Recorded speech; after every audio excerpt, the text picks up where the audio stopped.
Well, good afternoon. Good afternoon. All right. Hey, what a good-looking group here. Hey, my name's Jason Webster. I'm a commercial agronomist with Precision Planting. Welcome to our winter conference. Thank you for coming today to learn about agronomy and some of the products that we have. We're excited that you're here with us today. You know, we've got a large group of farmers with us today, and I think it's interesting. You know, I'm standing here in Tremont, Illinois today at our headquarters, talking with about 700 of some of the best farmers in the country, right? But we're also simulcasting. We're simulcasting to Fargo, North Dakota. We'd like to say hi to those farmers in Fargo. We're also simulcasting in Fort Wayne, Indiana. So we've got some growers there that are listening to some of the agronomy information as well here at Winter Conference. Lincoln, Nebraska. We've got another set of growers in Lincoln, Nebraska. We're going to hear from one of the growers in Lincoln, Nebraska today, talking about multi-genetic planting. So again, welcome to those growers in Lincoln, Nebraska. Then we're actually going to Canada. We actually have growers in London, Ontario. I want to give a shout out to those farmers in London. Thanks for coming to Winter Conference. Today we're going to talk in this session about multi-genetic planting. Okay? So today we're going to talk about our current platform that we have in multi-genetic planting today. We're going to talk about the past, kind of where we've been with the technology. And then you guys are going to get one of the first looks at the future of multi-genetic planting, where we're going with this exciting technology. So I'm going to start the first half of the presentation off, and then we're going to bring up one of the R&D engineers. So you heard this morning from Justin Kaufman that one of the beautiful things about Winter Conference here at Precision Planting is we bring the R&D engineers to you folks, and you get to listen to their story about how products were developed and what they had to go through to get those to being commercialized. So we're going to bring Luke Stuber up today, one of the R&D engineers, and he'll be talking about multi-genetic planting. All right, so let's dive into this, but before we go too far, let's talk about the definition of multi-genetic planting. What the heck is this thing? At Precision Planting, we think multi-genetic planting is this. We want to address the soil variability that you have on your farms. We all know that our farms aren't consistent. They're not the same soil type, okay? We have variability on our farms, and we want to address those areas of variability. Find those areas that are high yielding, those good soils, and then we also want to find those soils that may be lower yielding. Those may be potential stress acres. Once we isolate those areas, we're going to position the right genetics into those zones. We'll plant more of an offensive hybrid in those really good soils. And then we'll take a step back and say, hey, on those potential stress acres, we'd like to plant more of a defensive type package that can maybe handle some of the stress without losing that much yield. That, in our opinion, is multi-genetic planting. So, what does it take to do multi-genetic planting? Because this is a relatively new technology for a lot of folks. We're going to talk about the process today. It's going to start with spatial management zones, okay, knowing the variability of your farms. Once we know the variability, then we come in and we put the right genetics into those zones that you created. And finally, the last step is taking the planter to the field and implementing the plan that you put together of planting the right genetics in the right zones. That is full circle multi-genetic planting. So, you know, as I was getting ready for this presentation today, I went to the ag industry. I went to folks in the ag industry that are working with multi-genetic planting. Maybe they're seed companies that are working with genetics, making recommendations to growers that want to place products right. And I thought, you know what, I want to talk to these guys, and I want to tell their story, but I thought, you know what, why do I have to tell that story? These guys can do it themselves. And I think you guys would probably enjoy listening to them. So we've got 4 people from the ag industry that are going to be with us here today. They're going to talk their story of what they're doing in regard to multi-genetic planting. We'll introduce them as we go through here, but I think you'll really enjoy listening to these folks. Okay, farming. This is 2018, so as I do the math, this will be my 31st year of farming. And one of the things I learned very quickly when I started farming was there's very few things that we can control in farming. Anybody a control freak? I'm classified in that area. I'd like to have more control, but in farming, there's things we can't control. What about the weather? How about Mother Nature? Can we control that? Not even close. But I guess I'm an optimist. I do think there's things we can control in farming, and what might that be? Guys, I believe 100% in my heart the one thing that we can control, not only this coming year in 2018, but every single year, is I can control the seed that I purchase. You can control the seed that you purchase. You can control who you buy it from, how thick you plant it, and where you plant it in the field. You have that control. It's one thing nobody can take away from you, and we can do it every year. And so I'm thinking, wait a minute. If that's the one thing I know I have control over, we really ought to take a look at this thing and do it right. That's what multi-genetic planting is. That's where it comes in. When we go to the field with the planter, we make that seed trench. And that seed trench is going to be the home where we place our genetics. That's what we have to work with. That's the foundation. That's where we're going to build yield. And I think about every one of those kernels that we plant in that seed trench, we've got to start doing some measuring. We have to analyze what kind of home we're giving that seed. Again, we have control of this, and I think we need to take advantage of it. So we're going to talk about three things.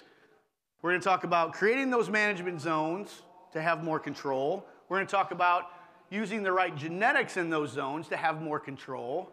And then when we take the planter to the field, we're going to have the control of those genetics, planting them in the zones that we created.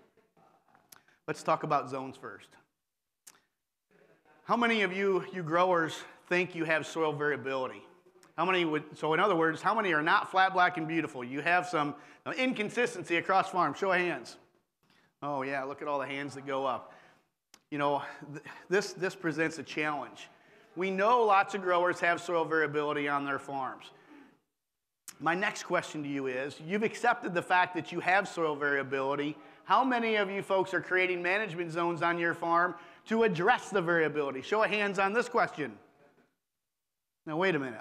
We had a large portion of the room say they have soil variability, and now I see very few hands that go up saying that we're creating management zones to address it. Why? You just told me you have variability, but then you turned around and told me that you're not doing anything about it. How much control do we have in that? We have none, right? How come we haven't been creating zones in the past? Finding those areas of high yield potential versus low yield potential. How come none of you guys are doing that? Anybody want to share that with us? I think I know the answer. It's been difficult to get the right data quickly and accurate enough to make zones, right? It's been a challenge. But we need to realize we need to get some kind of data where we can figure out the variability of our farms, the whole farm, okay? Every acre. We need to figure out what that variability is, what is the limiting factor of yield, how much of it do we have, and then spatially, we need to figure out where it's at in the field. And then we can start taking control, reacting, and addressing it. So, the big question is, how do we start creating zones? Large percentage of you folks don't have zones created. How are we going to do this? We are going to make this thing easier going forward. With technology that we have here at Precision Planting called Smart Farmer, most of you folks have probably heard about Smart Farmer today. If you haven't, you will. But Smart Farmer is some tremendous technology. You know, we have a Keaton seed firmer here that has the ability, while we're planting, not only to give us good seed to soil contact, but it gives us the ability to measure organic matter in that seed trench while we're planting.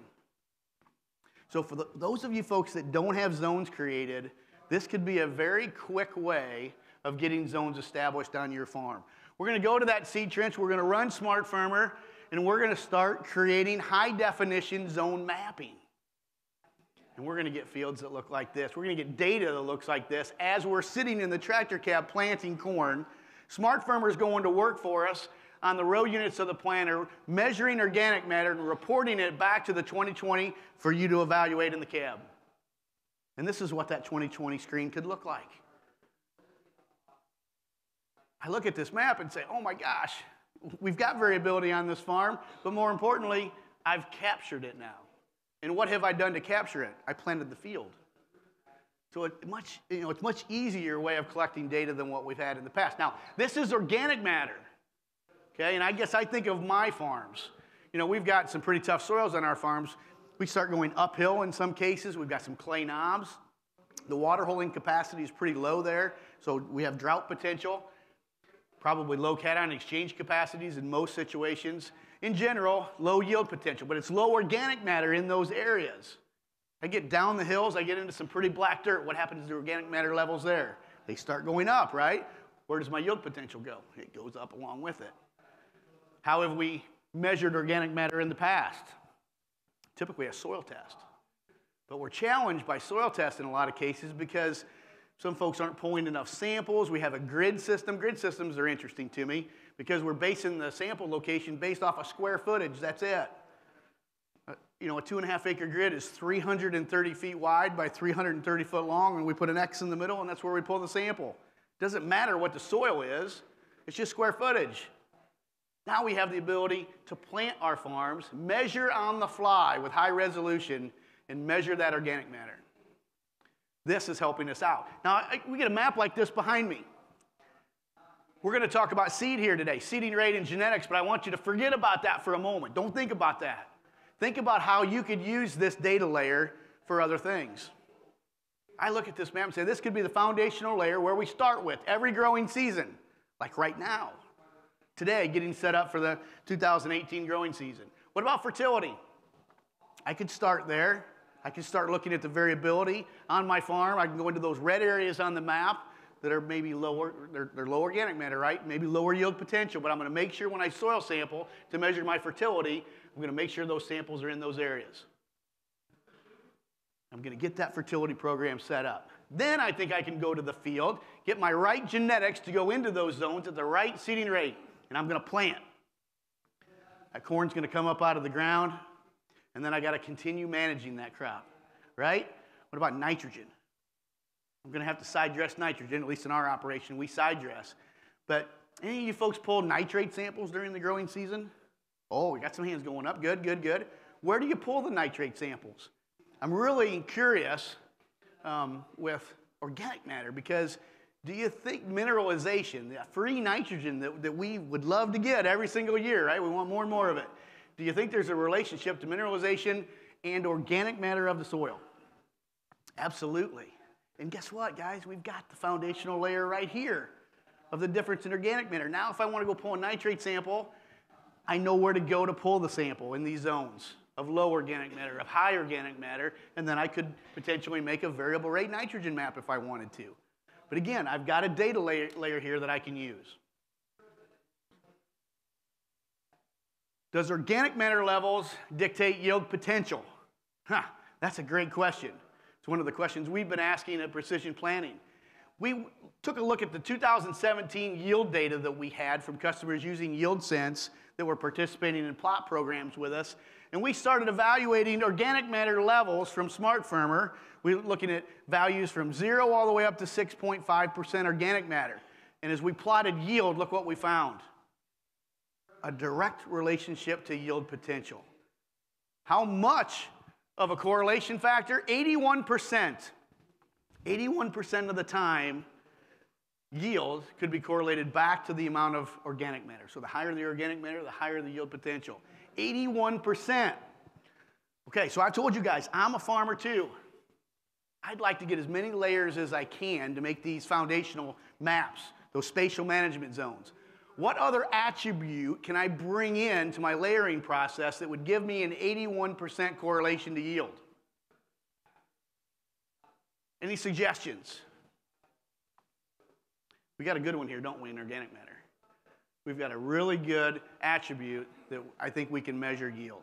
So great starting spot. And especially for you folks that have never made a management zone. You don't have spatial management zones today. Now we can do it with Smart Farmer. So the ability to sense and control now. Remember that control word. I like that because that empowers me to react and make good decisions in the field. What are those decisions going to be? Seeding rate and the genetics in the field. Here's an organic matter map from Smart Farmer. The orange and yellow on this particular map indicate low organic matter. The green is high organic matter. So you can see we've got some variability here. But here's where the control thing comes in. Now I can go to my 2020 in the cab of the tractor. And I can say, you know what? Let's look at those Smart Farmer values of organic matter and let's adjust accordingly. So we may start the field. We pull into the field, we put the field name in the 2020. We say, hey, wait a minute, we need to select a seeding rate. Let's put in 32,000 for our base default seeding rate. And then we're going to do something kind of cool here. We're going to go up in the top corner of the 2020 screen, and we're going to click this button on. It says All Organic Matter Variable Rate Control. That's when we take the information from Smart Farmer reading organic matter, and we can make seeding rate changes on the fly. So when we find low organic matter readings in the field, we'll adjust that 32,000 down to 30, 28. What should those numbers be? Doesn't matter. You get to customize that. Okay? You have the power to just simply touch those buttons and put the right seeding rate in, whatever you think is appropriate. That's on the low side of organic matter. Probably going lower seeding rates, I think, in my mind, is the appropriate thing. What about as we find higher amounts of organic matter? Well, in this particular case, we're going from 1% to 4%. We've got better soils at 4% organic matter. I'm going to take that 32,000 and I'm going to ramp it up to 34 or 36. Again, you can put whatever number in you want. But the gist is, as you plant through the field, Smart Farmer will measure, report those values to the 2020, and then based upon this screen, the planter will react. Talk about control. I like that. What about multi-genetic? Okay, we just talked about seeding rate. I can take a planter, I can take a CCS planter and look at this right tank. She's labeled with an orange sticker. In our operation, the orange sticker means, guys, when you dump corn into that planter, that's going to be the offensive package. The other tank that's labeled blue, that's our defensive package that gets dumped into that tank. So here's how we make the script. We go one step further of having control. We go back to our 2020 screen and said, you know what? Not only are we going to back populations off in the low organic matter soils, but we're going to color code these seeding rates blue, okay, because those may be my lower yielding soils. So what kind of genetic package do I want to plant in those areas? Let's go back to the planter. I'm going to pull from the blue, what kind of genetic package was loaded in that tank? Defense, that's exactly right. We'll go back to our 2020 page. The high populations, the high organic matter, we're going to color code these orange. Touch the button and make it orange. And guess what kind of seed we're pulling out of the planter? We'll go back to that. We have what kind of genetic package loaded in that orange tank? Offense. Guys, that's it. That's all it takes to do variable rate seeding and multi-genetic planting. That's how we set these scripts up to measure, react, and have control. Okay? I want to introduce you folks to somebody I think is really interesting, and I believe he's here with us today. I think he's in Lincoln, Nebraska. I want to give a shout out to Jason Bodie. Okay, Jason Bodie and their family farms are in Hershey, Nebraska, and they've been utilizing multi-genetic planting.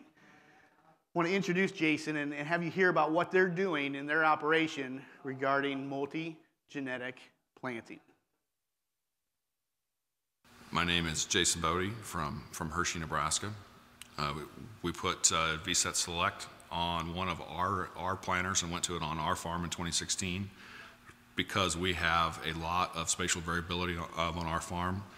We have soils that vary from coarse sands at 0.5 and 0.6 OM, beautiful black silt soils at 3.5% OM, and because we're also in the seed industry as a DuPont Pioneer sales reps, we also know that there can be a lot of hybrid variability. We've worked for years to place the right hybrid in the right field, and all we're really doing now is breaking that one big field up into lots of mini fields and placing the right hybrid in the right mini field and increasing yield as a result of getting the perfect hybrid in the perfect place at the perfect rate. The perfect hybrid at the perfect place at the perfect rate. I think that's interesting. Kind of sums up multi-genetic planting, isn't it? But Bodie Family Farms, they're also seedsmen. They're seedsmen for Pioneer. They're selling seed to their customers. And as I talked with Jason, I said, you know, you guys are going to have to create zones to get these genetics placed right. So how are you making zones for your farms, Bodie Family Farms, as well as your Pioneer customers' farms? So on our own farm, we base all of our management zones off of organic matter. And we are changing hybrids, changing rates, and placing products based on organic matter, whether it's hybrid, rate, whether it's fertility, Organic matter is the big driver on our farm. And we are very excited about the future of what Smart Farmer can bring to us and to our other growers and partners that we work with. Not everybody has management zones, and even if they have management zones today, they may not be very happy with them.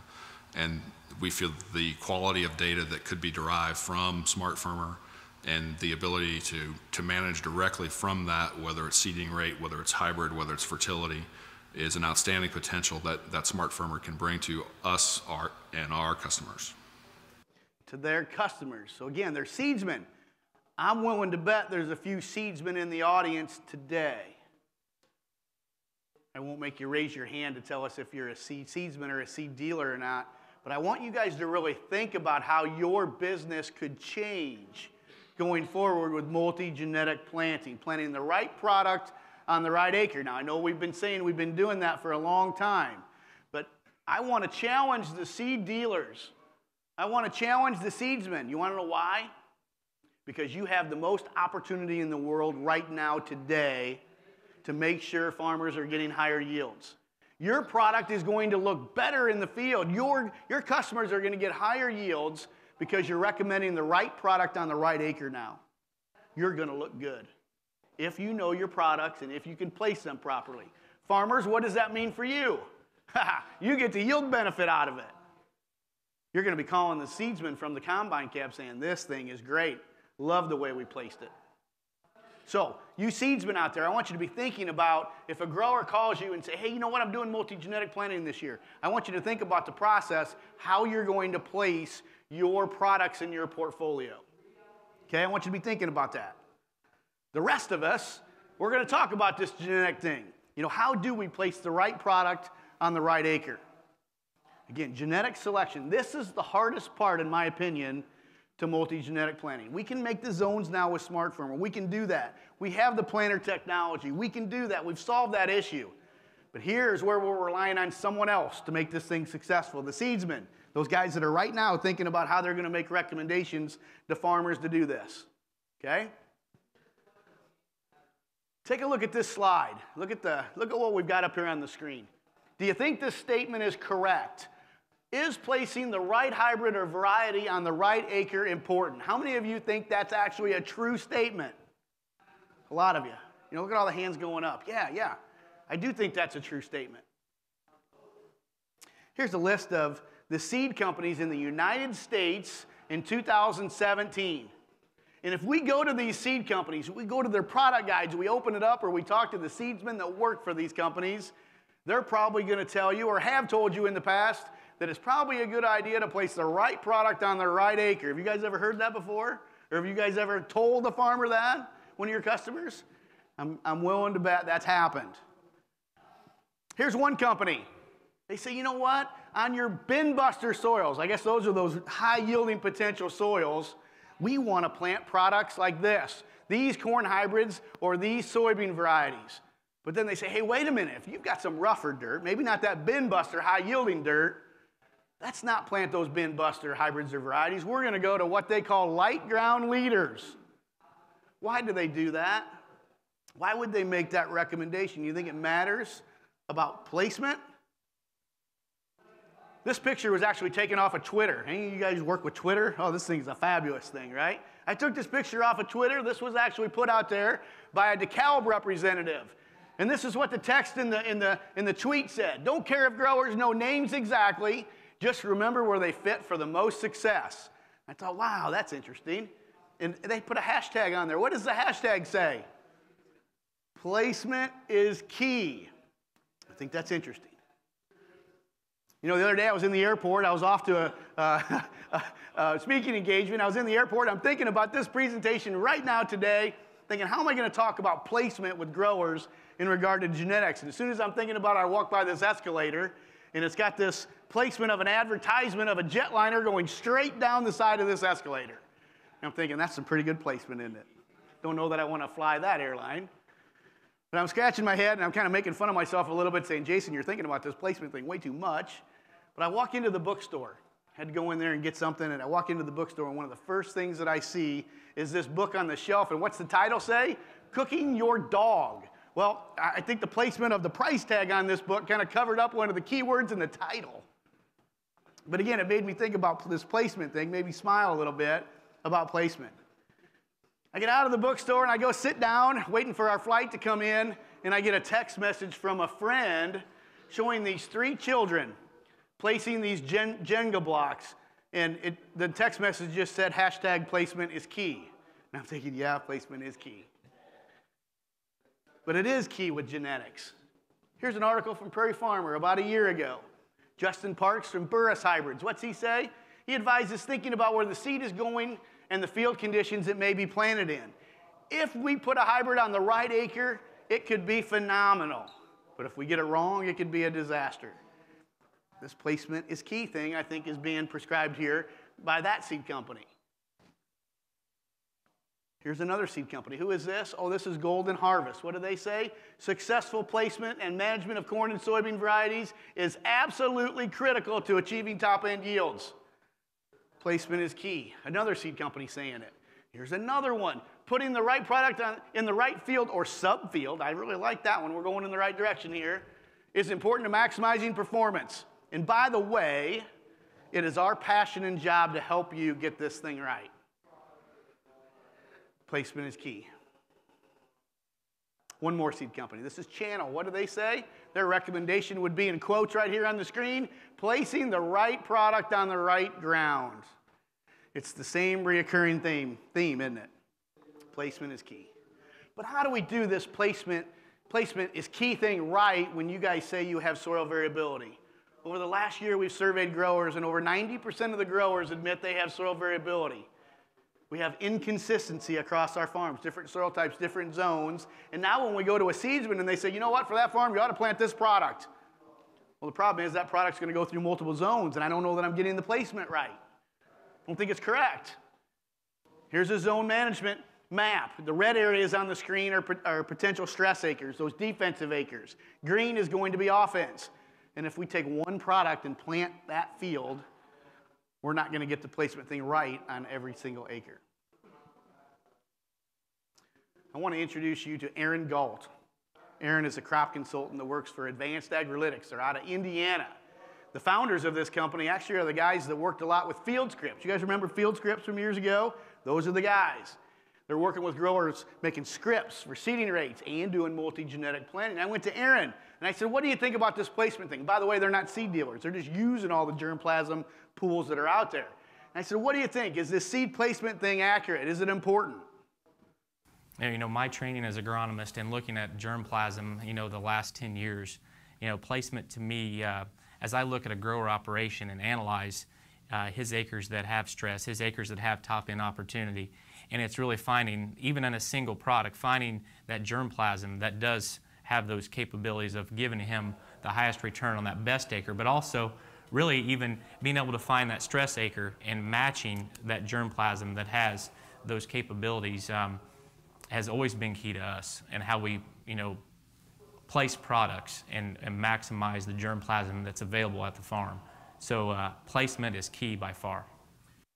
Again, a reoccurring theme, placement is key. I continued to talk with Aaron during our interview, and I said, with all the different genetics that are out there in the industry that you're using, I said, how do you choose them for correct placement? Is there a way to classify these different genetics?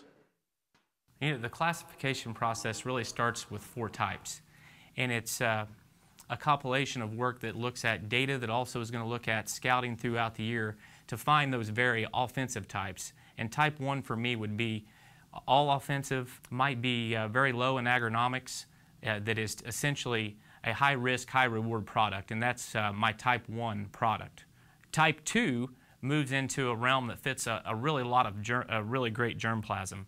Germplasm that has strong agronomics, but also presents great yield, where you can move across some transition environments that handle stress, that has good tip back, but would be very versatile. Type 3 is really one step down in our classification. Type 3 becomes more on the defensive side, fits an acre that maybe doesn't need that top-end yield punch, but also you don't want to limit as you move into pairing onto a field that you know, needs more top-end, but you don't want to sacrifice of going too defensive, because that category 4 is that extremely defensive, a very unique acre for stress that you know that is in a really low end yield environment that's not going to have the top end. You know, and I said, Aaron, once we get our zones established, high yield versus maybe lower yield, we get those genetics to go into those zones. I said, what do they look like?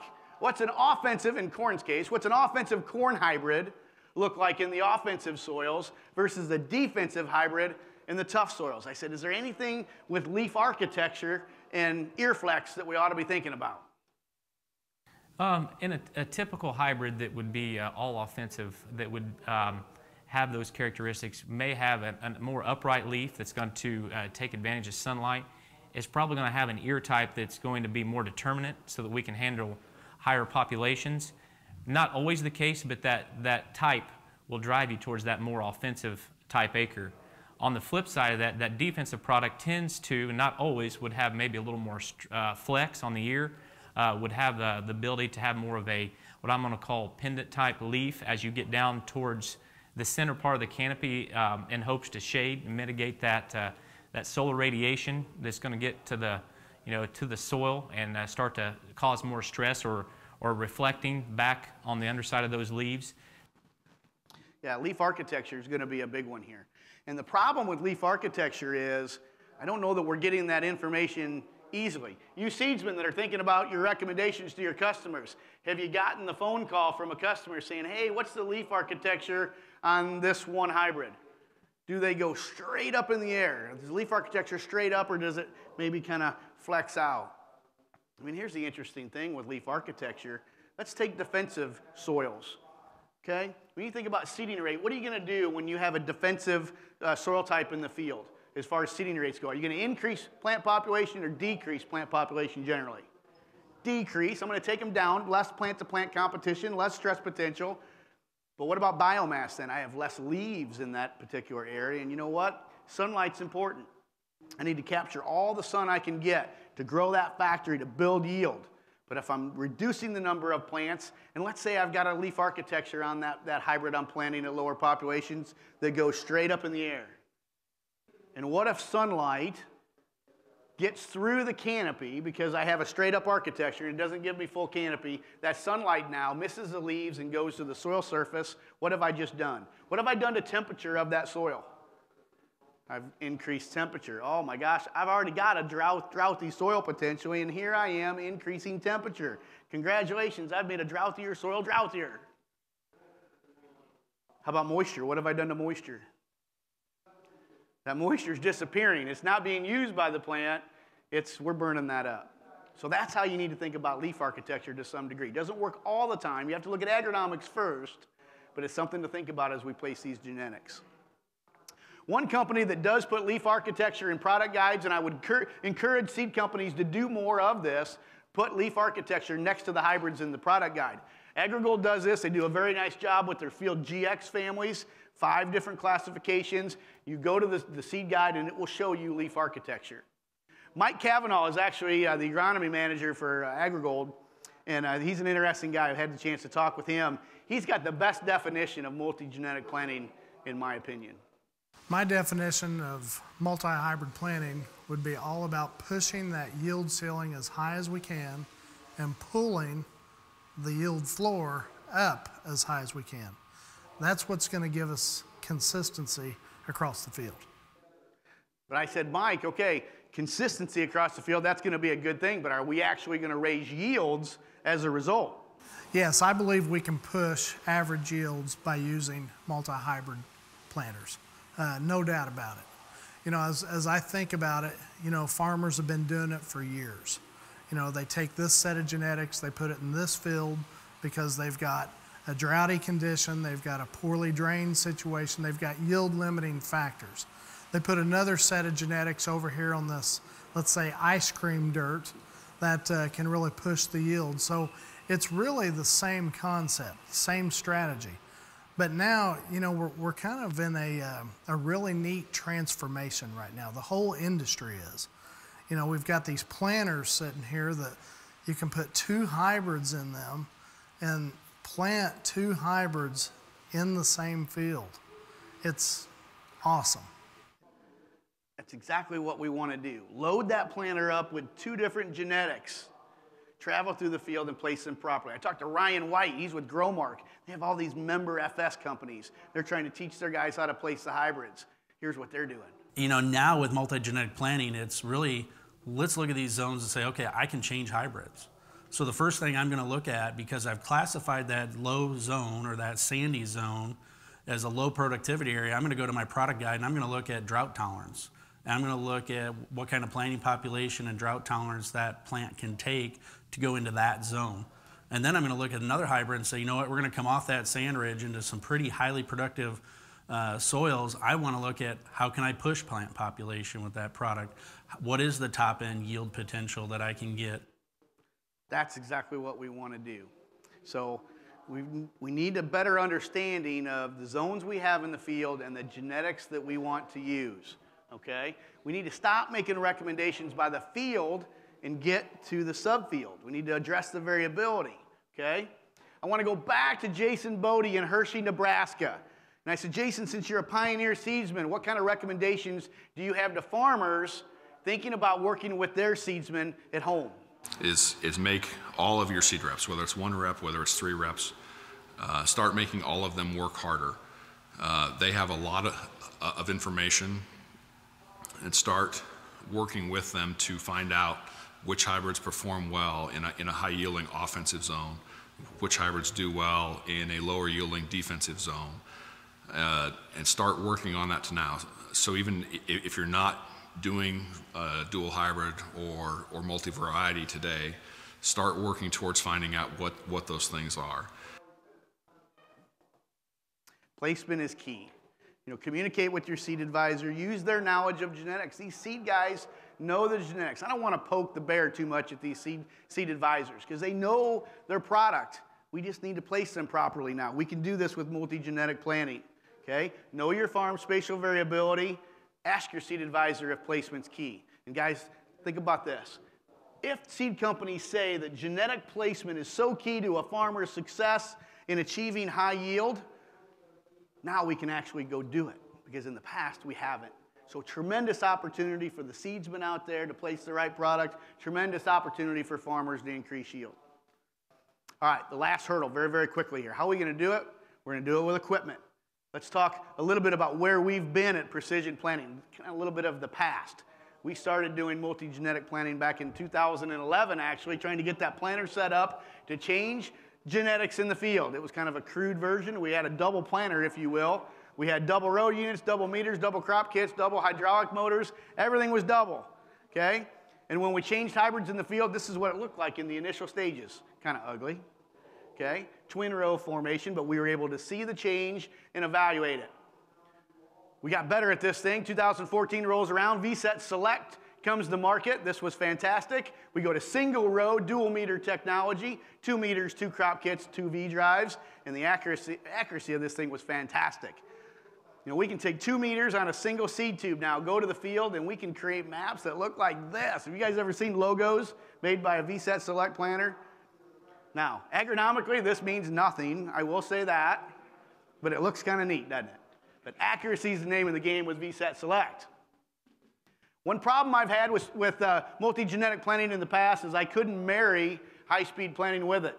I had to kind of address, what do you want to do? Do you want to do multi-hybrid planting or do you want to do high-speed planting? I could never do them both, and I struggled with that. So what is the future? Again, you know, we started with double row unit, dual meters, twin row technology, single row, dual meter, then came, what is the next stage? What do you think about single row, single meter? Ladies and gentlemen, we'd like to introduce to you today MSET, single row, single meter, multi-genetic technology, okay? And we're able to take existing products such as a VSET 2, a V drive, and we can upgrade you to MSET so you can do multi-genetic planting. We're excited about this for 2 reasons. One, we're going from dual meter technology to single, so what do you think the price is going to do? The price is going to go down. Easier entry into multi-genetic planting. The other thing, since we're using a single VSET meter, VSET 2 meter, it doesn't matter if we put a seed tube underneath it or a speed tube. And now you can do both, high-speed planting and address variability in the field doing multi-genetic planting. Okay? So I want to take you back to the field here this spring and show you some of the work we were doing with high-speed planting and multi-genetic planting. Hey guys, we're out here in the field and we're doing some high-speed multi-genetic planting. You can't see a whole lot behind me because we're throwing such a dust. We're running about 10 miles an hour out here in the field planting corn, and life feels pretty good right now because we're changing genetic packages on the fly according to management zones that we've created according to yield potential. But we're planting those areas fast.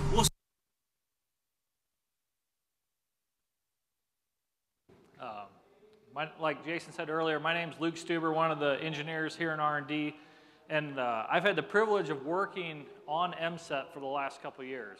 And one of the exciting things about the announcement of MSET to you guys is that this is not an announcement of a beta product like our normal announcements are. This is another announcement of a product that's available for sale today. So if you want to do multi-hybrid with a single meter on your farm this spring, you have that option. So why MSET? Why did we here at R&D decide to take another look at it? And like Jason talked about, one of the primary drivers was this whole division between guys that were buying VSET Select and guys that wanted Speed Tube. We had a number of guys that wanted those together, and so we said, let's take another look at it. Can we combine the two technologies? Then also, as while we're combining them, can we make it an easier point of entry for guys? And that's really where MSET came from. So what is MSET? It really consists of three primary components. The first would be a kit that takes your hopper, adds a divider to it, and dual lids. So basically takes your single hybrid hopper, turns it into a dual hybrid hopper. The second is a seed selector. That seed selector packages in the bottom of the hopper. And its role is to regulate which hybrid and how much that hybrid can enter your meter at any given time. The third thing is a seed level sensor. So it's packaged right here. And that seed level sensor integrates into a new VSET 2 meter cover. So if you have a VSET 2 meter today, you would simply replace the back cover with a new MSET ready one and add to the level sensor. And the role of that level sensor is to monitor the amount of seed in your meter. So how does it work? We've got 1 meter. So we have to change hybrids within that meter. We no longer have the option of starting 1 meter and stopping the other one like we do with VSET Select. So it all starts with being able to control the seed pool. We need to know how much seed and which hybrid is in the meter at all times. And we're doing that with the combination of the seed selector and the level sensor. I think the easiest way to kind of show how this works or to explain it is to actually show a video of it running. So I've got 2 videos. The first one shows an actual hybrid transition that occurs in the meter, and the second one shows how the seed selector works. So here's the first one, and we'll talk through it as we go. So we've got the meter running. We've got hybrid A in here. The seed level sensor says, hey, I need more seed, so we add more seed. Now we're planting along. The level sensor says, hey, I need more seed, and we switch hybrids and add hybrid B on top there. And that video will keep looping so you can see that. So if you think about it, what we are doing is we're adding 50 to 75 seeds at a time into the meter as you're planting. This allows us, as you're going through a prescription, let's say you're in zone A, we're planting along, and we see up ahead that we're approaching zone B. That allows us to run that seed level down to about 30 seeds in the meter, and then add hybrid B as we cross into the second hybrid zone. So what you will see in your field is there's a blend of hybrid A and B that occurs for about 20 to 30 feet as you approach your zone line. So right when you first dump hybrid B in the meter, you will primarily have hybrid A come out, and by the end of that 20 to 30 feet, it will basically be all hybrid B. It will be switched over. So you no longer have that instantaneous transition like VSET Select. You have a blended transition between hybrid zones. So now here's the seed selector. So this is a hopper with the meter removed with the seed selector packaged in the bottom of it. And what you can see here is normally that seed selector is closed. The gate is closed. So this is a slow-mo so you can kind of see how it works. And basically what you would see during kind of normal operation is as you're planting through the field, every 3 to 5 seconds, we would add 50 to 75 seeds to your meter. Kind of depends on the speed you're planting, the population. But basically, we are adding seed as needed on a controlled basis to your meter. This allows us to have control of that seed pool at all times so that we can make hybrid transitions as needed for your operation. So that's how it works. But how does it work in the field? That's really what you guys care about ultimately. So last spring, we had a number of planters running across central Illinois and Iowa with the MSET system. We had them kind of split evenly between guys that were running seed tubes and speed tubes because we wanted to validate both scenarios. One of those planters is actually the planter we've got sitting over here to your guys' left. And one of the neat things about this particular planter is we left it set up as we ran it last spring. So it kind of gives you a chance to see what the beta hardware looked like, even though we never told you it was a beta. It was last year. Versus what we've got over here to your guys' right, which is a production setup MSET row unit with a speed tube. So you guys can take a look at that afterwards. And then all the simulcast sites, we've got a show stand with MSET on it for you there as well. So what does it look like in the field? What is our in-field hybrid transition performance? So this is a field about 20 miles southwest of Tremont. A fairly large field, but as you can see as the kind of the as-planted hybrid map versus our drone footage, you can see all those same features. I think one of the neat things about this is there's this finger that sticks out through the field. You can see it down here. When we're scouting, the tip of that finger gets down to about 40 feet wide. And we were able to plant that with a single meter multi-hybrid system, and we were doing it fast. We were planting at 8 to 10 mile an hour in this field. We had speed tubes on that planter. Here's another one. This is actually one of my fields about 5 miles from here. There's a gravel bar that winds through the center of that field, and it's roughly 100 to 150 feet wide, the length of the field. And we were able to plant that with a single meter multi-hybrid system. I guess what I want you guys to take away from these photos, drone footage of as planted fields, is that in your typical field, your typical multi-hybrid zone, we can accurately place your hybrids with a single meter. And we can do it fast if that's what you want to do. So if you get to the point where you are looking at management zones at sub 30 feet where you're wanting to change hybrids, you're wanting to do logos, or you want instantaneous hybrid changes with OM, if you're running Smart Firmer, VSET Select is the right system for you.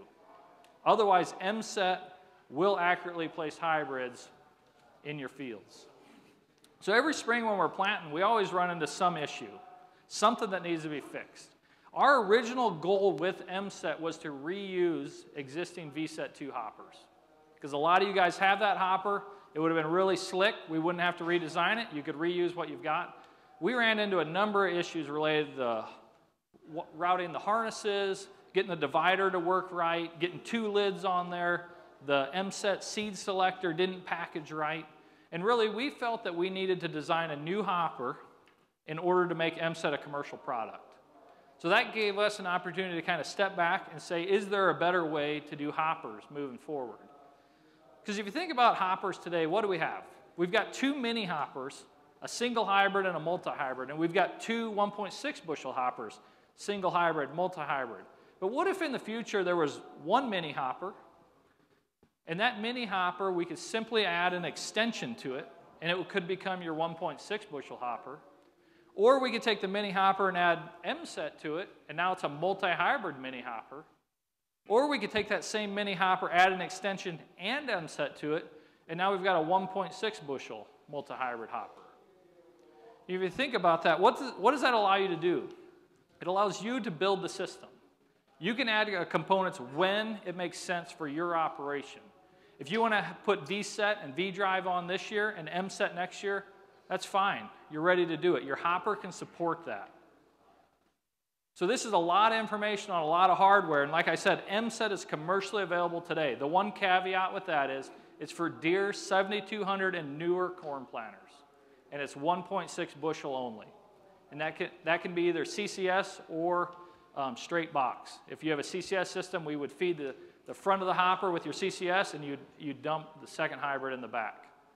As far as mini hoppers for John Deere's, we are doing a beta with MSET this spring. So if you would have interest in that beta program, let your dealer know. He'll get a hold of the RM, and we'll get that on a list here at R&D. As far as the new hoppers, we expect widespread hopper availability starting summer of 2018 for John Deere.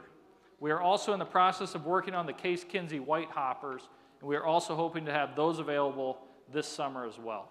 But the Deere for sure will be available starting summer of 2018. With that, I'm going to turn it back over to Jason.